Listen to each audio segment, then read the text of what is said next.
Blood dripped from bruised lips, staining pure white silk. Silas felt cold rage replace his heartbeat. He gently touched her shattered cheek. "Who did this to you?" he whispered. By dawn, every breathing soul in Chicago would learn what happens when monsters protect their angels. Rain lashed against the floor-to-ceiling windows of the Gold Coast penthouse, distorting the sparkling skyline of Chicago into a smeared canvas of neon and shadows. Silas Rossi, head of the city's most formidable syndicate, stepped out of his private elevator. He was a man composed of sharp angles and colder calculations, draped in a charcoal Brioni suit that cost more than most cars. Tonight, however, the perfectly tailored wool felt restrictive, suffocating. The front door to the apartment was ajar. The heavy oak, reinforced with steel, had been splintered at the lock. Silas stopped. For a man who had navigated the treacherous waters of the global underworld for 15 years, fear was a foreign concept. He had faced down cartel leaders in Sinaloa and negotiated with ruthless oligarchs in St. Petersburg, but the sight of that splintered door sent a jagged shard of ice straight through his chest. He drew his sidearm, a custom-engraved 1911, and stepped into the foyer. "Genevieve," he called out, his voice barely above a harsh whisper. Silence answered him, save for the rhythmic drumming of the storm outside. He moved with the silent, predatory grace that had earned him his apex position.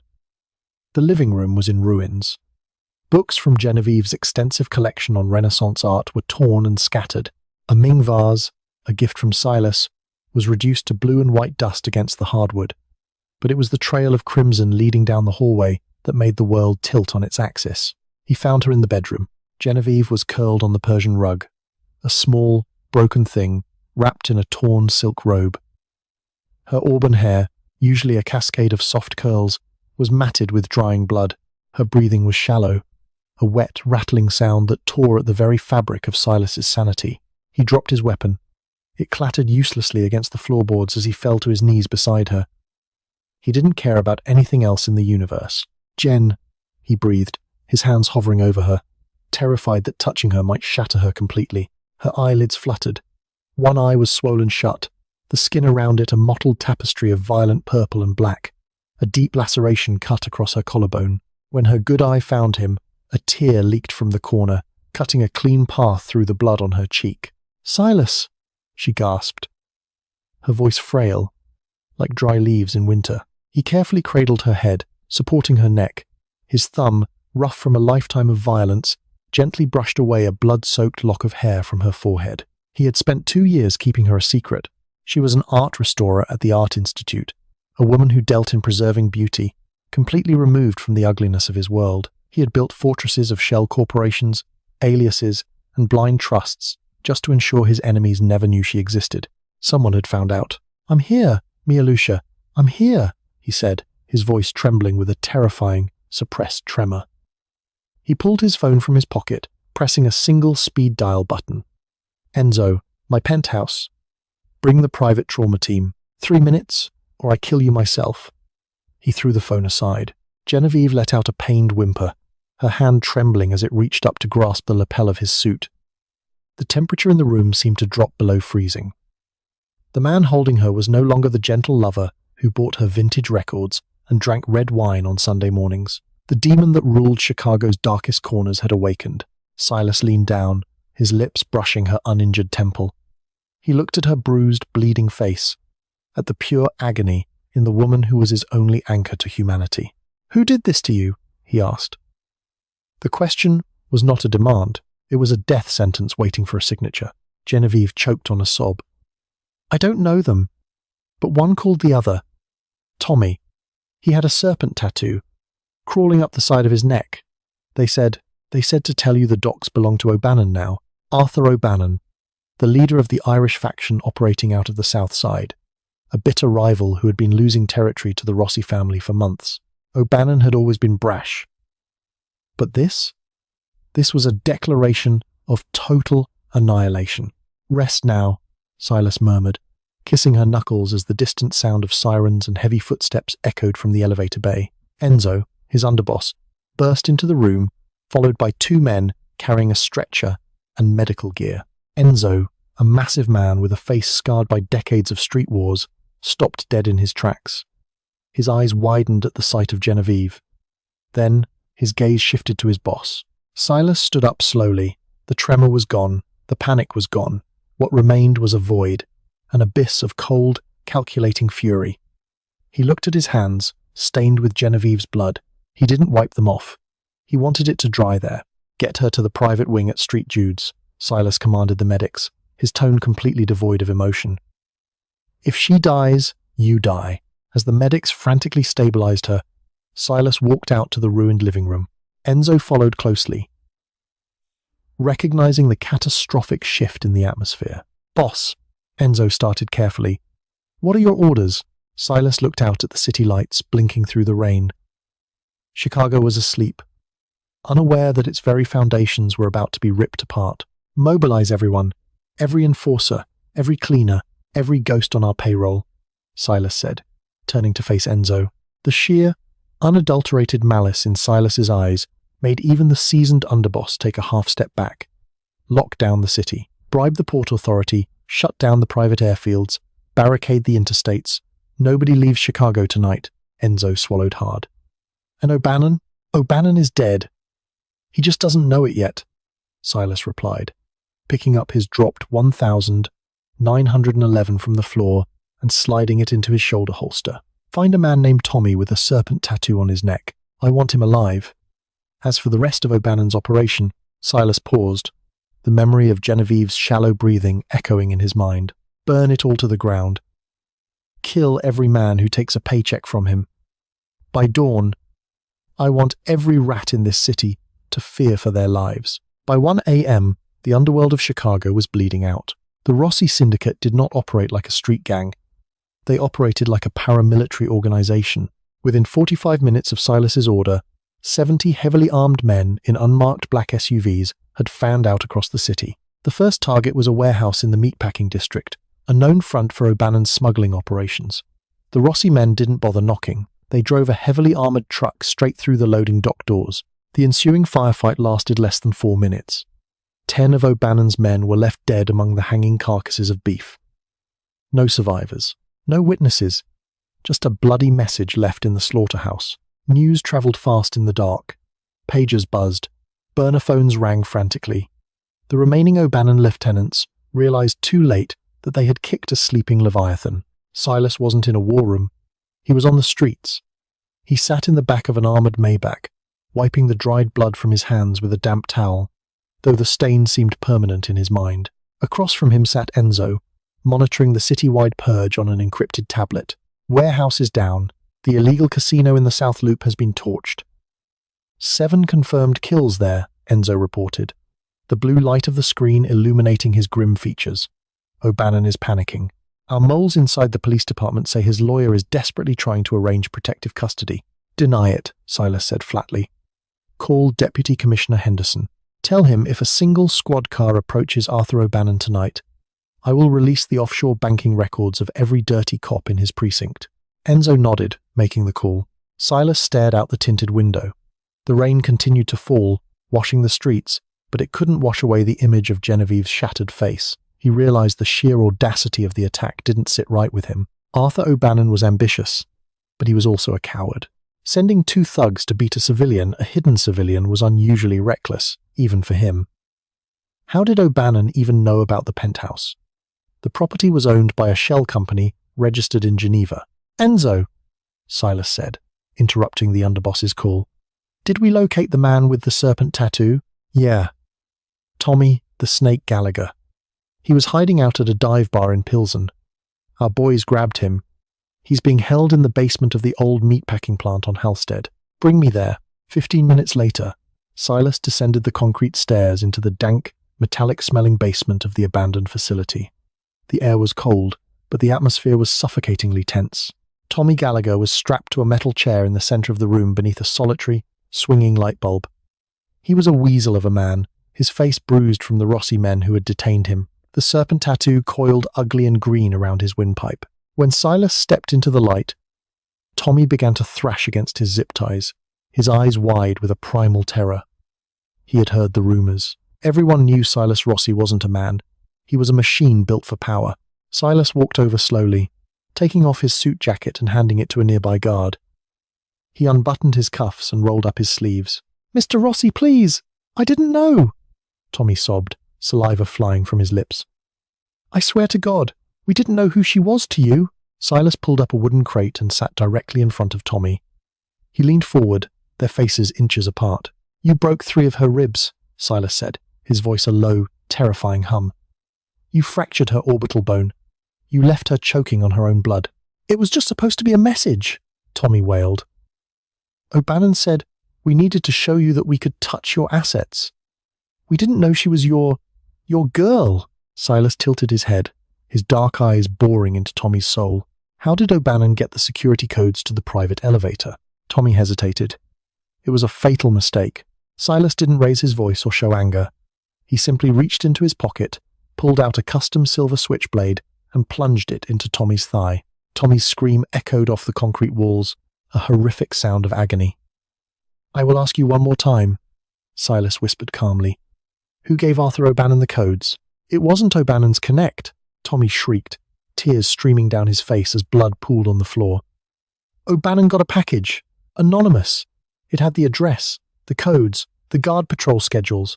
Everything. Someone wanted us to hit her to piss you off." Silas froze. The blade stopped twisting. An anonymous package. O'Bannon was a pawn, manipulated into drawing Silas's wrath. Someone who knew exactly where Silas kept his most precious secret. There were only 3 people in the entire world who knew about the penthouse in the Gold Coast. Silas, Enzo, and his consigliere, Albert Finch. Silas pulled the knife out of Tommy's leg. He stood up, wiping the blade on Tommy's shirt. "Kill him," Silas ordered his men. He walked up the stairs, his mind racing. Albert Finch, the man who had mentored Silas after his father died, the man who managed the family's legitimate offshore accounts. Finch had been pushing Silas to make peace with the rival families, arguing that violence was bad for the bottom line. Silas had refused. Was this Finch's way of forcing Silas into a destructive war that would see both him and O'Bannon removed from the board? When Silas emerged into the rainy night, Enzo was waiting by the car. "Did he talk?" Enzo asked. "Yes," Silas said, getting into the vehicle. "Have the teams fall back from the street-level targets. We are shifting focus. I want Arthur O'Bannon brought to me alive." "And Enzo?" "Yes, boss?" "Send a car for Albert Finch. Tell him there is a crisis, and I need my consigliere at the safe house immediately." Enzo frowned, confused by the sudden change in strategy. As the Maybach pulled away, gliding through the dark, wet streets of Chicago, Silas looked at his phone. A text from the hospital. "Patient is out of surgery." Stable, but critical. Silas closed his eyes, taking a slow, deep breath. The war hadn't just begun. It had mutated. It wasn't just about territory anymore. It was about absolute, unadulterated vengeance. By dawn, the city would not just fear the Rossi family. They would understand that betrayal carried a price paid entirely in blood, and Silas was ready to collect every drop. Rainwater pooled on the pristine marble floors of Northwestern Memorial Hospital's private intensive care wing. Dominic Vitti stood rigid before the reinforced observation window, his eyes fixed on the fragile figure connected to a symphony of monitors. Genevieve looked so small beneath the sterile white sheets. The rhythmic, agonizingly slow beep of her heart monitor was the only sound tethering Dominic to sanity. He had built an empire on ruthlessness, clawing his way up the Chicago underworld until his name alone commanded terrified respect. Yet, all his power, all his money, meant nothing against the bruised, broken reality of the woman he loved. Enzo's heavy tread sounded down the empty corridor. The underboss paused a respectful distance away, his bespoke Italian suit dripping wet. He carried a leather dossier and an expression carved from granite. "Boss," Enzo spoke, his voice low enough not to disturb the solemn silence of the ward. "It's done. Arthur O'Bannon didn't make it to protective custody. Our contacts at the 21st District intercepted the transport before it crossed the river. He's currently secured at the old shipping yard. The rest of his crew, they are no longer a concern." Dominic didn't turn away from the glass. He simply nodded, a slow, predatory movement. "And Lorenzo? Have you located our esteemed consigliere? He's waiting at the safe house in Gold Coast, just as you requested," Enzo replied, a flicker of hesitation crossing his scarred face. Asked a lot of questions about the sudden mobilization. Good, Dominic murmured, finally tearing his gaze away from Genevieve. Nobody gets onto this floor without a biometric scan and your personal authorization. If a nurse so much as looks at her chart the wrong way, you break their fingers. Understood. Dominic adjusted the cuffs of his ruined shirt, the faint, rust-colored stains still visible on the fabric. Take me to O'Bannon. The drive to the industrial shipping yard on the outskirts of the city was a blur of neon reflections and torrential rain. Dominic sat in the back of the armored Cadillac Escalade, his mind a steel trap organizing the pieces of a lethal puzzle.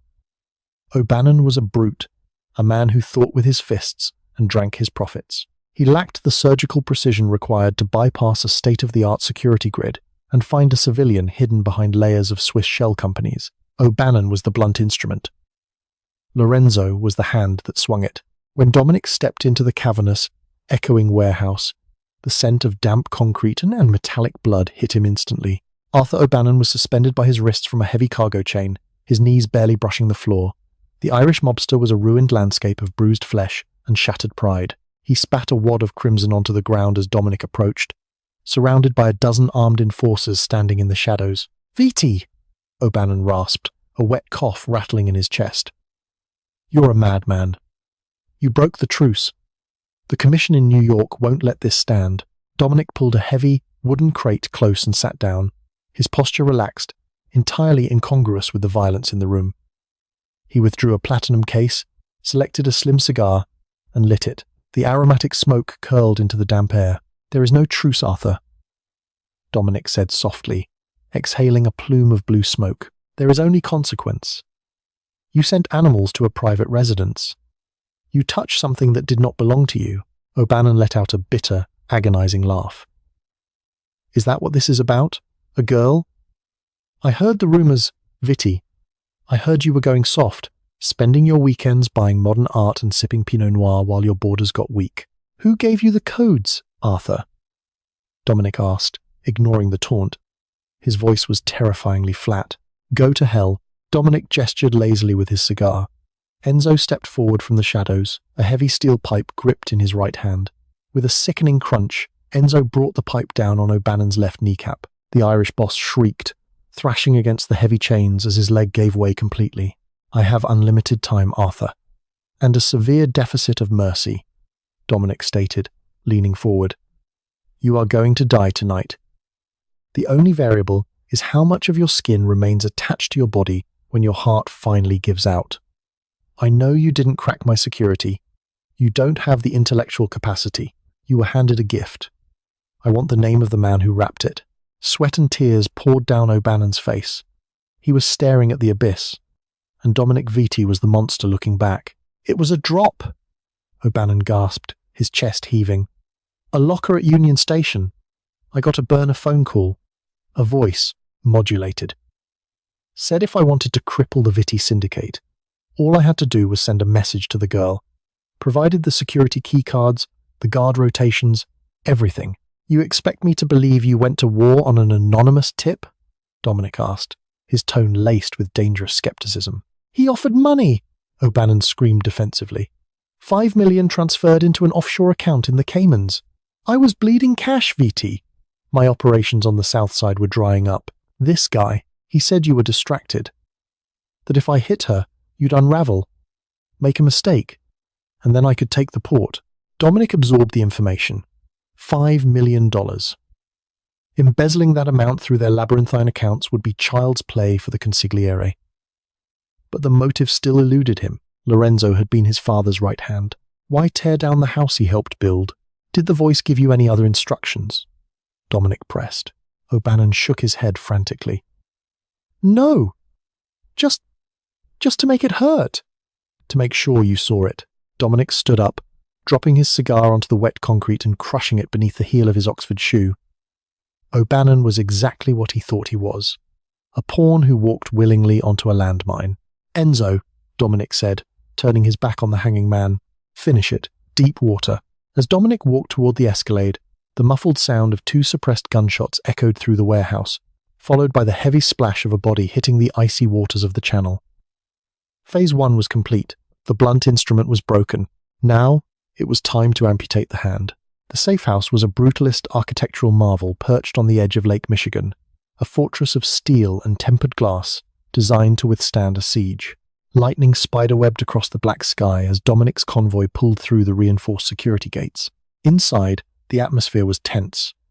Lorenzo sat at a massive mahogany dining table, nervously nursing a glass of 25-year-old Macallan. He was a distinguished man in his late 60s, with silver hair perfectly coiffed and a tailored suit that projected old-world elegance. For 30 years, he had been the strategic mind behind the family's legitimate enterprises, the man who laundered the blood money into pristine real estate and tech startups. He stood up quickly as Dominic entered the room, setting his glass down. "Dominic, thank God," Lorenzo said, his voice laced with practiced concern.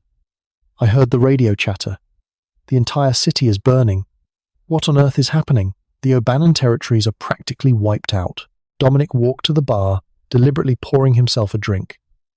He needed to keep his hands occupied, lest he reach across the table and snap the older man's neck immediately. He took a slow sip, savoring the burn of the scotch.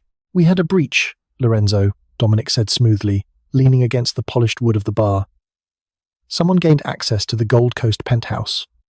Genevieve was attacked." Lorenzo's eyes widened, a masterclass in feigned shock. "Dominic, I am so sorry. She is fighting for her life," Dominic interrupted, his eyes locking onto Lorenzo's. He watched the micro-expressions on the consigliere's face, a slight twitch of the jaw, a blink that lasted a fraction of a second too long. Lorenzo was disappointed. He had wanted her dead. "This is catastrophic," Lorenzo said, pacing the length of the room. "O'Bannon must have somehow bypassed our firewall. We need to go into lockdown. If he knows about the girl, he might know about the Cayman accounts, the routing numbers for the European shipments. I advise we move you to the secure compound in upstate New York until the heat dies down. Let me handle the negotiations with the commission to smooth this over. Arthur O'Bannon is currently at the bottom of the Chicago River," Dominic stated casually, taking another sip of his drink. Lorenzo stopped pacing. "You killed a sitting boss without commission approval?" "Dominic, you've started a war we cannot win. The feds will use this to tear us apart under RICO." O'Bannon was remarkably talkative before he drowned, Dominic continued, his voice dropping to a lethal, quiet register. He set his glass down and walked slowly toward the table. He mentioned an anonymous benefactor, someone who transferred $5 million into his offshore accounts to fund the hit, someone who provided him with a highly classified security matrix. Lorenzo swallowed hard, his aristocratic composure cracking at the edges. He must have been lying, trying to deflect blame. "I don't think he was," Dominic said, stopping right across the table from Lorenzo. "You see, Lorenzo, I had our tech team run a forensic audit on our holding companies while I was at the hospital. An hour ago, they found a phantom shell corporation registered in Panama. It was masking a $5 million deficit from our legitimate casino earnings." The silence in the room became absolute, heavier than the storm raging outside. Lorenzo looked at Dominic, the mask of the loyal counselor melting away to reveal the bitter, calculating ambition beneath. He let out a long, shuddering sigh and reached for his scotch, downing the rest of the amber liquid. "You were losing focus, Dominic," Lorenzo said, his voice remarkably steady now that the deception was over. "You missed 3 crucial sit-downs with the New York families this month. Why? Because you were attending gallery openings with a civilian. You were getting soft. The men saw it. The rivals saw it. So you orchestrated a hit on an innocent woman to what? Teach me a lesson?" Dominic's hands gripped the edge of the table, the wood groaning under the pressure. To sever the emotional tether, Lorenzo corrected coldly. "I needed you to become the monster again. I needed the Dominic who took over this family with an iron fist, not the lovesick boy playing house. O'Bannon was supposed to kill her. And you were supposed to wipe out O'Bannon in your grief, consolidating our power on the south side. It was a perfect tactical maneuver." "Perfect," Dominic repeated, the word tasting like ash in his mouth. "Except she didn't die." Lorenzo offered a grim, fatalistic smile. "No. You see, Dominic, when I realized she had survived, I knew you would tear the city apart looking for answers. I knew you would eventually follow the money. I needed an insurance policy." Dominic's blood ran cold. The tactical maneuvering, the calm demeanor. Lorenzo wasn't just stalling, He was waiting. "What did you do?" Dominic demanded, drawing his Glock 19 and aiming it dead at Lorenzo's chest. Lorenzo looked at the weapon without fear. "You locked down the hospital wing, but the medical equipment? The oxygen tanks in the private ward? They are supplied by a company we own. I had a specialized delivery made an hour ago. A very specific, highly unstable chemical compound hidden in the oxygen reserves." Dominic felt the world tilt. "Genevieve, if I don't punch in a cancellation code on this phone," Lorenzo said, pulling a sleek black device from his breast pocket, "in exactly 12 minutes, the entire intensive care wing of Northwestern Memorial will be vaporized. Half the hospital will go down with it. Now, put the gun down, Dominic. We are going to negotiate the transfer of power." Dominic stared at the man who had been a second father to him. He saw the absolute ruthlessness, the terrifying logic of the old Mafia ways. Lorenzo was willing to murder hundreds of innocent people just to secure a throne of blood. "You want the Empire?" Dominic asked, his voice shaking with a rage so profound it felt like a physical weight. "I want survival," Lorenzo said, his thumb hovering over the screen of the phone. "I take control of the family. You walk away with your life. You have 10 minutes to decide." Dominic didn't hesitate. He didn't weigh the odds. He looked Lorenzo dead in the eye, raised the weapon slightly, and pulled the trigger. The gunshot shattered the silence. The bullet struck Lorenzo perfectly between the eyes. The consigliere's head snapped back, his body collapsing backward onto the polished floor. The black phone clattered onto the mahogany table. Dominic lunged forward, grabbing the device. The screen was locked. A 6-digit passcode stood between him and the destruction of the woman he loved. "Enzo!" Dominic roared, sprinting toward the door. The underboss burst into the room, his weapon drawn, taking in the dead body of Lorenzo. "Boss? He rigged the hospital! We have 9 minutes!" Dominic yelled, already moving at a dead sprint toward the garage. "Get the chopper! Now!" The helicopter ride from the safe house to the hospital was a blur of deafening rotors and sheer panic. Dominic sat in the co-pilot's seat, staring at the locked phone, his mind racing through every significant date, every number Lorenzo might use. His father's death? The day he became consigliere? Nothing worked. As the hospital helipad came into view through the driving rain, Dominic realized the code didn't matter. They were out of time. The chopper barely touched down before Dominic was out the door, sprinting across the wet tarmac, Enzo right behind him. He threw open the stairwell doors, descending 3 flights of stairs in seconds. He burst onto the intensive care floor, terrifying the armed guards standing watch. "Evacuate the floor!" Dominic screamed, sprinting down the hallway toward Genevieve's room. "Everyone out! Now!" Nurses and doctors froze in panic as the Mafia boss tore through the sterile environment. Dominic crashed into Genevieve's room. She was still unconscious, her breathing shallow. He didn't care about the monitors or the IV lines. He ripped the tubes from her arms, ignoring the sudden frantic blaring of the machines. He scooped her fragile body into his arms, holding her tight against his chest. "We have 2 minutes," Enzo yelled from the doorway. Dominic ran. He carried Genevieve down the corridor, feeling the frantic, weak beat of her heart against his own. They hit the stairwell, descending as fast as his legs could carry them, the heavy steel doors echoing with their desperate flight. They burst out of the ground floor emergency exit into the freezing rain just as a low, terrifying rumble vibrated through the concrete beneath their feet. The shockwave hit them a second later.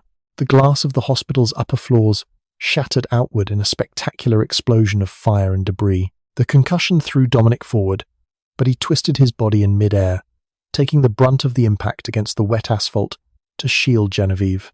Debris rained down around them like jagged hail.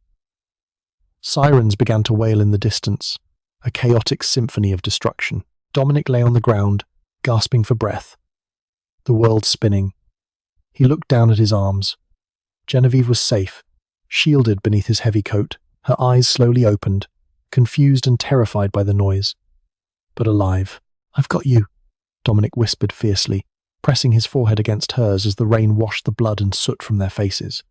"I've got you." The Empire was fractured. The old guard was dead. The city was burning. But as Dominic held the woman who had brought him back to life, he knew one absolute truth. The war was far from over, but the monster was finally awake, and he would build a new world from the ashes to protect her. 2 weeks later, the storm that ravaged Chicago had finally broken, replaced by the pale, crisp sunlight of an early American winter. Dominic Vitti stood on the wraparound balcony of a highly fortified private estate overlooking the rugged coast of Maine.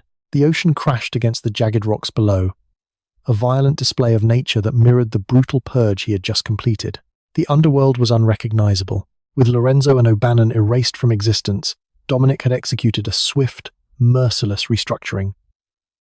Every dissenting voice was silenced. Every rival family that dared to question his supreme authority found their leaders missing before dawn. He had become the monster Lorenzo wanted, but he directed that monstrous wrath solely at those who threatened his peace. He heard the soft rustle of silk behind him.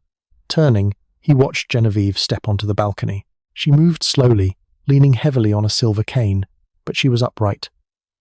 The severe swelling on her face had faded to pale yellow bruises, and the light had returned to her striking eyes. "You shouldn't be out of bed," Dominic murmured, instantly crossing the wooden deck to wrap a thick cashmere blanket around her shoulders.